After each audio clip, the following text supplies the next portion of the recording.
Low season.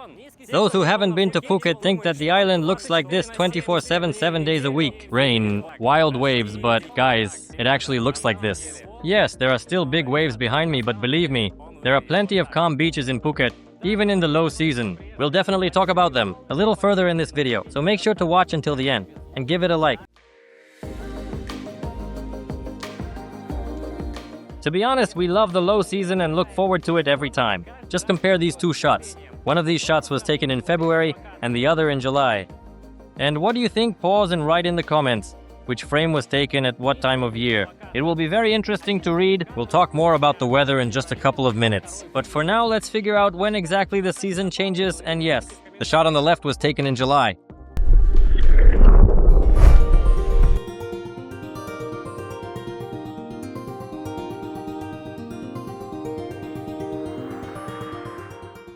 On April 13th, all of Thailand celebrates the Thai New Year. It is also a dream, a tap. Everyone goes out into the streets, splashing water on each other, smearing themselves with clay. In general, this is how they cleanse themselves and their karma.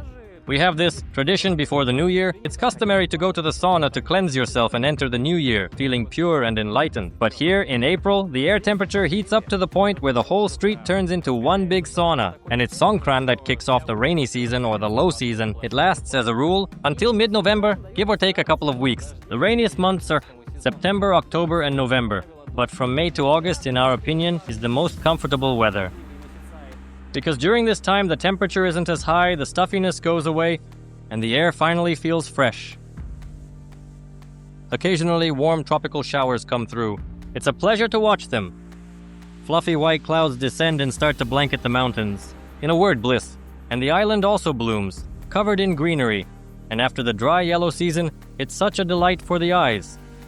But you need to understand that this is a classic picture of the season, and if it's like this year, it doesn't necessarily mean it will be the same next year. In October 2022, it rained so heavily here that even many roads were washed away. The pass between Patong and Karon was hit especially hard. Right now, I wouldn't say there was any unusually extreme downpour, but it was enough to erode the promenade at Keita Beach. We have another emergency report here where half of the road has been washed away.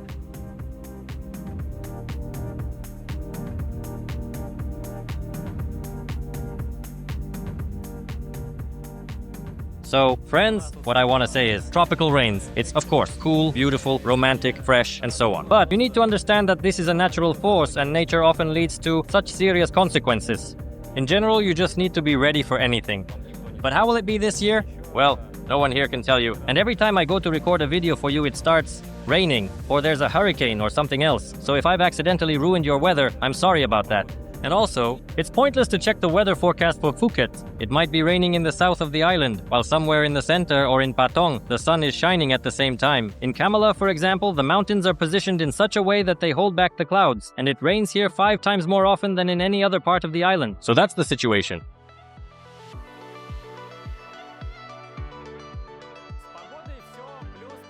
The weather is more or less clear. What about the beaches? As we've heard, during the low season, the winds change a lot, which causes the waves to rise, rip currents to appear, jellyfish to come in, and all that sort of thing. That's true. Unfortunately, during the low season, most popular beaches become unsuitable for swimming. Right now, for example, we are at the crowded tourist beach of Nai Harn. It all looks very beautiful, very fascinating, but I wouldn't risk going into the deep water and swimming. But if we move to the northern part of the island, namely to Nayang Beach, it is still the west coast. So we can see that the wave here, compared to the same conditions at Nai Harn, is quite funny. Even now in September, it's raining, there's a storm, and the wind is crazy. The wave here is probably just ankle deep, and you can swim for the most part, even with kids. And it's all thanks to the coral reef, which is right on my left side. From me, I would show it to you from a drone, but unfortunately, I'm not foolish because there's an airport nearby, and flying here is definitely not a good idea. So just take my word for it. Actually, there's a cool, wide, long, and very clean beach here. During the high season in Nizza, different Thais always come here to have picnics. They do this because there's a beach nearby, right in the national park called Serenade. This is also a really cool place. It's very popular with the locals. You come here to relax, grill some kebabs, sausages, and stuff. Someone is running around here riding bikes. Overall, it's an amazing place. And most importantly, there's an airport nearby, as I already told you. And you're sitting right here like this girl on the log or on the mat is chilling, sunbathing, and watching the planes take off right from this forest. Awesome. I recommend it. Friends, it's been just 3 days since our last visit to Nayang, and look at the weather. The sun is out. It's the middle to the end of September. There are no waves at all. The rains have stopped, meaning we had some rain here for about a week to a week and a half. And again, you could say it's the high season, just not as stuffy, fresh, cool. In general, it's great. Besides Nayang, on the west coast, there's Paradise Beach, or one of our favorite beaches, Freedom Beach. An unbelievably beautiful beach. The Tri Trang Beach is also quite popular during the low season. Overall, you can even swim at Bang Tao, but in its northern part, which is commonly called Layan, this is a small bay that's sheltered by an island, and most of the waves break against it. In the south of the island, there's a secret beach called Lemka Beach, Adam and Eve Beach, Sang Chai Beach, and Aosin Beach. All of these beaches really perform well during the low season, but that doesn't mean there are no waves at all, or that there aren't days when waves do show up there. Nature is a very unpredictable thing, and who knows what anomalies will happen tomorrow. But of course, the absolute champion of the low season is Aoyon Beach. There, never any waves here. It's located on the eastern coast of Phuket, specifically at Cape Panwa. So if you want to enjoy a vacation during the low season, a proper beach getaway, no waves, nothing at all. Yes, of course, there's a bit of trash, some sticks, seaweed washed up, but overall it's not bad. Come on over. You rent a kayak, for example. You take a kayak and have a blast, paddle around, get some exercise, enjoy the hotels, palm trees, and sun loungers. So as you can see, there's a big community here. The whole island comes here, so Aoyon is definitely your choice. Or for example, the neighboring Khao Kat Beach. Overall, the eastern coast spoils us with calm, quiet beaches. So the only thing worth mentioning is that many of these beaches, unfortunately, are owned by hotels. So you have two options. Either book a hotel that has a private beach and enjoy yourself, let's say in a certain hotel privacy. Or you can check the reviews for the beach on the map in advance, and people usually mention whether you can get there or not. In any case, there are plenty of beaches like Khao Kat and Aoyon, so there's definitely a spot in the sun for everyone on these beaches.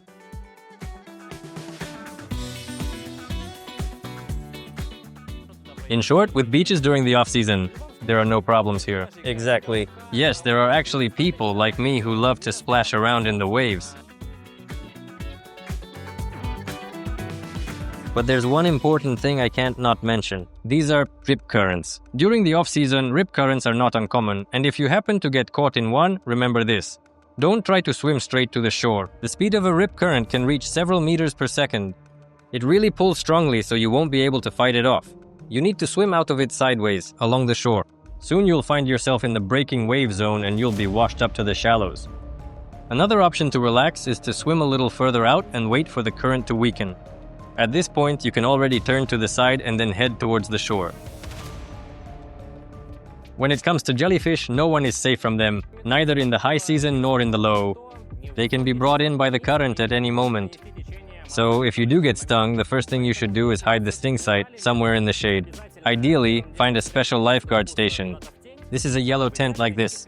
There's always a kind Thai person there who will treat your hand, your sting site, and the pain will pass pretty quickly. I recommend it, like, if you still can't find a tent nearby, at least try to find some lemon juice or vinegar.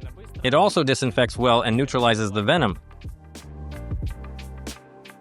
And yes, friends, we've done a huge amount of work, and we really hope that as many people as possible will see this video. So if you like what we're doing, support us with a like and let us know in the comments what your favorite beach in Phuket is. Just a couple of seconds. But for YouTube's algorithms, it's really important. Thank you. Let's talk about accommodation. This is a big plus of the low season. Not only are rental prices dropping by 20 to maybe 50%, but you also have a huge selection of accommodation options available. Apartments, houses, villas, condos, basically something for every taste and budget. For example, when we were choosing long-term accommodation, we ran into one problem. I refuse to understand why the Thais do it this way. But in 90% of cases, these same ill-fated air conditioners hang right above the bed. No matter how you direct or adjust them, they will blow right at you. Therefore, having suffered for several months with neuralgia, when we were already choosing housing for an annual contract, we always first came to the apartment or house and looked at the air conditioners. So it was important for us that the AC either didn't blow directly on the bed, or that there were 2 units so we could turn one on in the neighboring room and leave the door open at night. Friends, here's another urgent update. Right now, we're making a new video for you, let's say a review, accommodation in Phuket, from super expensive heavy luxury to some budget-friendly, even free options. So stay tuned. So it's a must. Subscribe so you don't miss this episode. I promise it will be cool. If you're planning to rent a place for a long time, keep in mind that here, in most cases, in addition to paying for the first month, they also ask for 2 security deposits. So when you move in, you need to pay for 3 months right away. But if you're renting a place in the low season, your chances of negotiating just 1 deposit are much higher. Where to look for accommodation? If it's for a short term, this is booking Airbnb. And similar services for a long term, it is better to look for housing on Facebook Marketplace for a short term. You can also find something there, but keep in mind that the prices listed in the ads are usually for long-term rentals. By the way, we are currently collecting statistics on the popularity of Phuket areas, so let us know in the comments what your favorite area is, where you like to live or hang out. And we, on our part, will be filming more interesting places and cool spots in this area.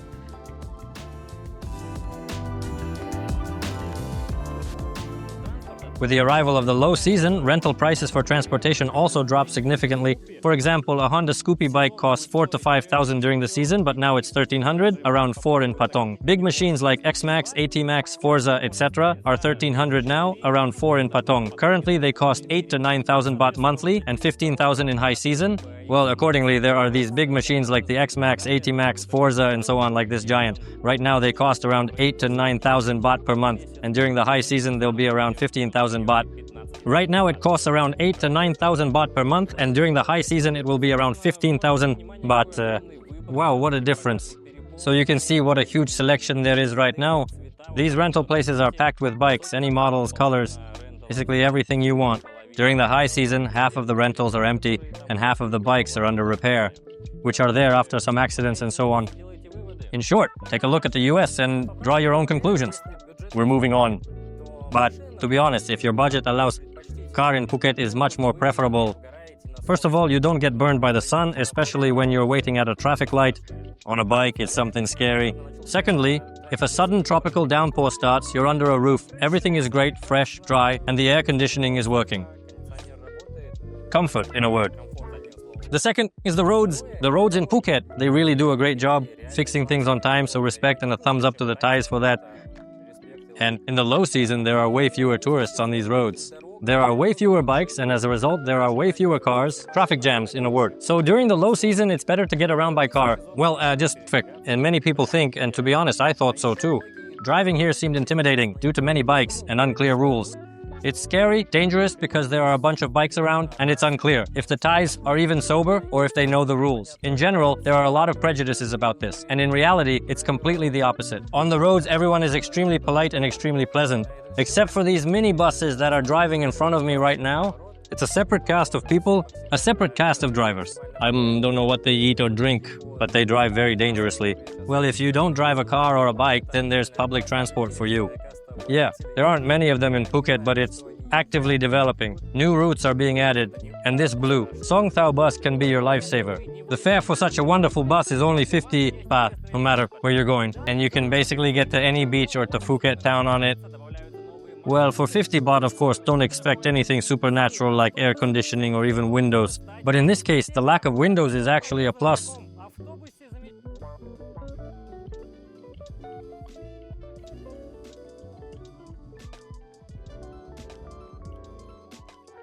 There's also an option for those who are a bit wealthier. This is a smart bus. It's nice and cool here, fresh air. The air conditioning is blowing, and it's a pleasant company. There's someone to chat with. Although you can also chat with someone on the Song Tao, the noise and the roads here can be a bit distracting. And riding on such a bus costs not 50 but 100 baht. But to be honest, we're riding for free right now. And because we're stowaways, the driver told us it's free. This is apparently a new bus, a new route, just like I was saying. Yeah, new routes are opening up. And now we are in Phuket town, in Old Town. Before, it only went from the airport to all the popular beaches, ending at Rawai Beach.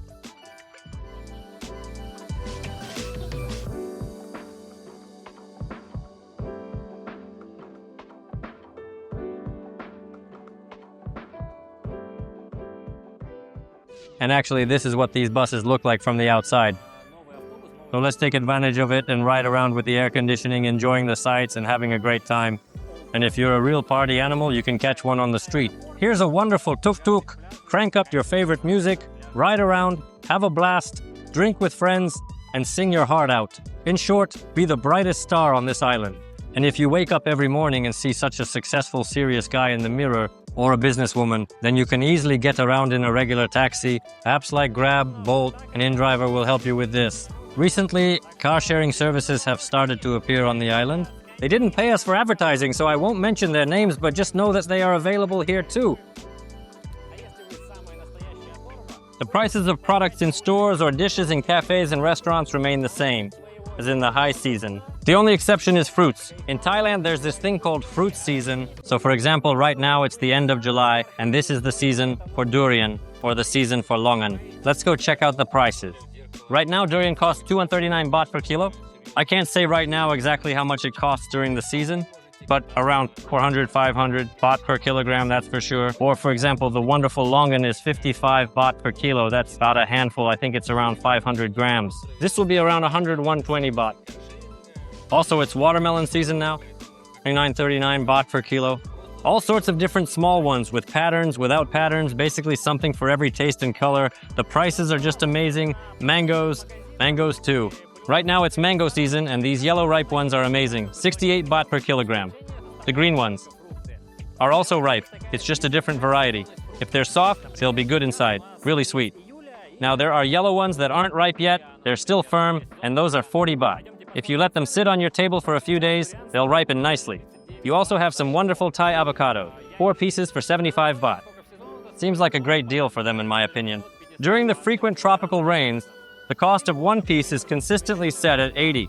This price remains stable throughout the rainy period.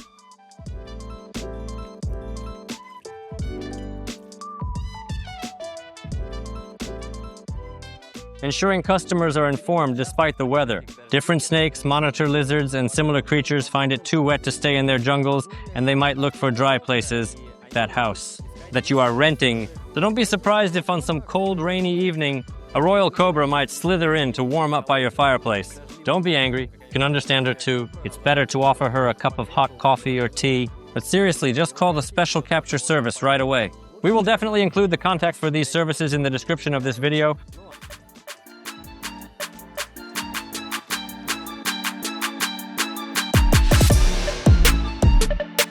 And also, friends, I have a feeling that it is low season. More festivals, events, and happenings. I don't know what that's related to, but personally, I have those feelings. And now it's the beginning of August. We're at Sapanhin in the park. This is where Toyota racing is happening, something like that.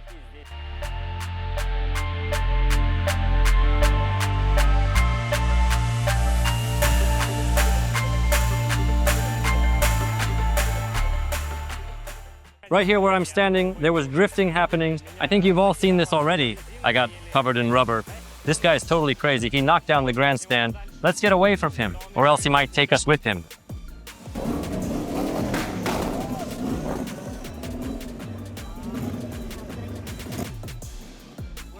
The eardrums have left the chat. Here is my love, the Toyota Supra. I'd set up a whole line here to sit in it, touch the steering wheel, and imagine myself as that very driver, the drifter.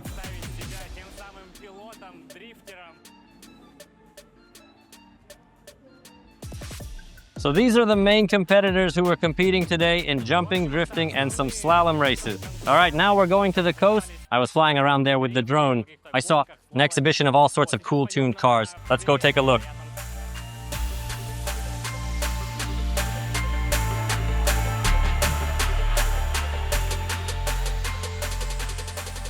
In Thailand, pickups are the real love. Lowered, stylish, fancy. The real Thai love is pickups. Just look at how different they are and what they do with them. Did you ever imagine that a pickup could be lowered with wheels like these and a fancy interior? I'm just speechless. They're basically sex machines, not just for transporting stuff, garbage, or whatever. Here, they have some gas cylinder equipment. Here they have some gas cylinder equipment. Injectors, batteries, do you feel the level? These aren't just some farmers. Those guys who carry potatoes in their pickups, that's Thai tuning.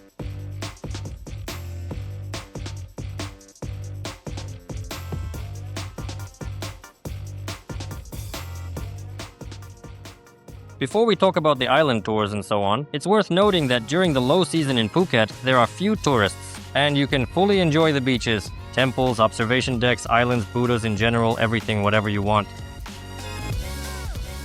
Or, for example, come and see the waterfalls of Phuket, like for example the Katu waterfall, which is behind me. Those who have visited the waterfalls during the high season know what impressions dry waterfalls make. But right now, well, just look at this beauty. And here, in the low season, we are now completely alone. Not a single tourist, not even a local, no one. And you just get to enjoy the waterfall all to yourself. There are plenty of waterfalls in Phuket, and the low season is the best time to visit them. I recommend it. We also recommend visiting the waterfalls in Phangan if you happen to be there. Unfortunately, every time we've gone there, it has been during dry periods, but we will definitely fix that soon. So, if you don't know what to see, on the paradise island of Phuket, our channel has various collections of cool, popular spots, incredibly beautiful, non-touristy places, secret beaches, and much more.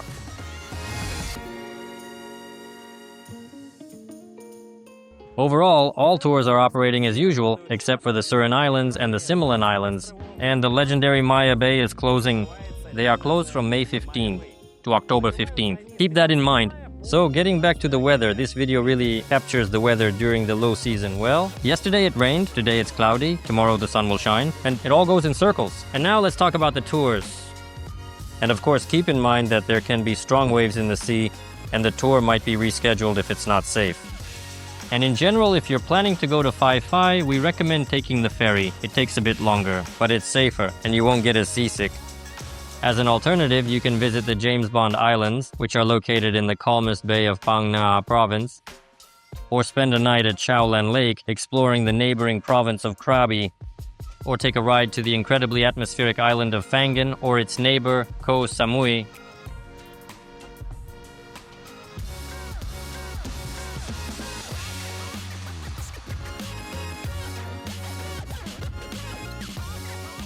Actually, I want to say that Thailand is not just about the beaches, the sea, the palm trees, and also the wonderful locals. Very nice, hospitable, charismatic, beautiful in general. On this topic, we recently released a big video about Thailand, about the inner country of Thailand.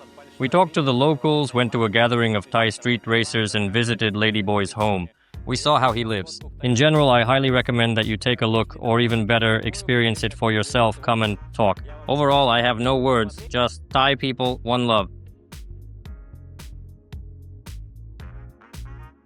To sum it up, I want to highlight key points regarding the low season. First of all, it's the weather. The weather is not as bad as it's portrayed in textbooks. As they say, in reality, as you can see, it's the end of August. The sun is shining. It's warm, fresh, pleasant, and easy to breathe. Because the high season, especially closer to March, April, is unbearable. It's stuffy, you can't go outside, the air is just heavy, you feel like you're lacking oxygen. It's that simple. There are just as many sunny days as in your hometown, so even tropical rains. They also have their own romance, their own vibe, but no one can guarantee that right now, for example, at the end of August, it will be the same next year, or on the contrary. That's why no one is insured against that. Nature is unpredictable. So when you go on vacation, especially in the low season, just accept the weather, just as it is, and enjoy. Enjoy the tropical rains. Expect rain in Phuket. It's also really cool, beautiful, and romantic. But of course, if you're flying to Phuket for just a week, there's a high chance you'll end up with a week of heavy downpours. Yes, even the high season in the same December, so no one is insured against that. Second, finding a beach without waves in the low season, as you may have already noticed, absolutely no problem. Third, the prices for accommodation and transportation. There's plenty of sweetness to choose from for every taste and budget, please. And the fourth point is the number of tourists. There are many fewer of them here than during the high season, so you can comfortably visit different viewpoints, waterfalls, and beaches, and you'll always find a spot for yourself. You'll always be able to find some solitude and enjoy the peace and quiet. And that's all for today. See you in the next video. Sawadee-kap. Friends, I just recorded a summary for you, this concluding chapter, about how the real rainy season hit Phuket. It's pouring heavily, flooding, and landslides. Therefore, what I have already told you, no one can guarantee you what tomorrow will be like, what the weather will be like, so it's pointless to check the forecasts. Just when you go to Phuket, be prepared for any weather and enjoy whatever life throws your way, and everything will be great for you. Your vacation will be wonderful. That's all for today. Thank you everyone. Goodbye. Hugs.